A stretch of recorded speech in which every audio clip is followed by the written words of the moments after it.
it okay if we see the puppies to make sure they're okay?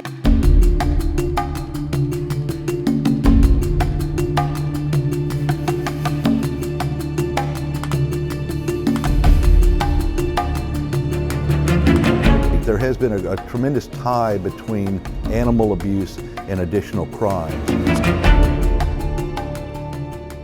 So by fighting this, a lot of times what we find out is it gives us either leads to crimes that have already been committed or that we prevent crimes in the future, and that's what it's all about. Well, you know, the Harris County Animal Cruelty Task Force began like a dream. It was a couple members from law enforcement getting together with some members from the district attorney's office, and then partnering with some of the community outreach groups, nonprofits, and then we combined the government organizations with the business world, and then a lot of the community within Harris County.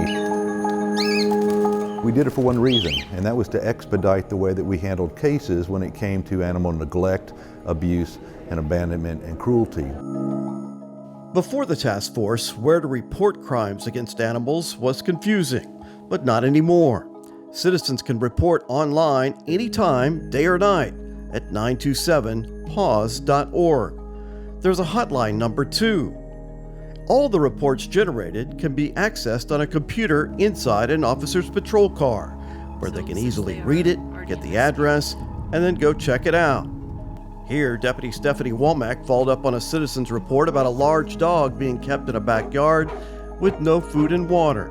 The female pit bull, who had just given birth to these puppies, was very thin, but did have food and water. I've given you 6 days for either you or your daughter to take this dog to be seen and treated by a veterinarian for the weight. Also outside where the dog is being kept, that needs to be cleaned up a little bit because there are feces everywhere and that dog can, become sicker, and it's not very good for the animal's health.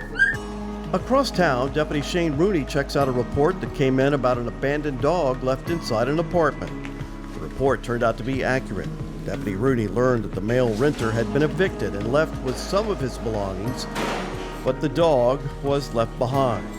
He was found hungry, thirsty, and mad. The animal was rescued. And people don't realize in Houston that abandoning or dumping an animal is a crime.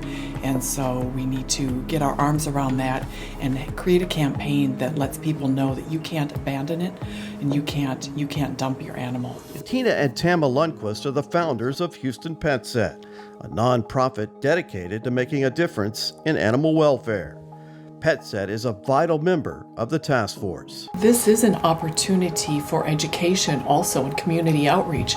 So officers who get these calls can go out and they might see a case of neglect or mistreatment of an animal. And if people don't know it's a crime, they can educate them that number one, this is crime. Number two, this is proper guardianship of an animal. Tina and Tama are also working with legislators hoping for tougher laws. Because nearly every day, the task force seems to come across the unthinkable. Sergeant Charles Jansen is a veteran animal cruelty investigator. But in reality, animals are put into conditions that are deplorable. You'll have some places to where animals are chained outside on less than a foot of tether. You'll have animals that have some serious medical conditions that they'll have been suffering from for up to years. You'll have cases to where animals are living in a hoarding environment to where the debris is up to the knees of a human, and it's filled with urine and feces, and animals are dying and decaying in the same environment. You'll have other living animals there.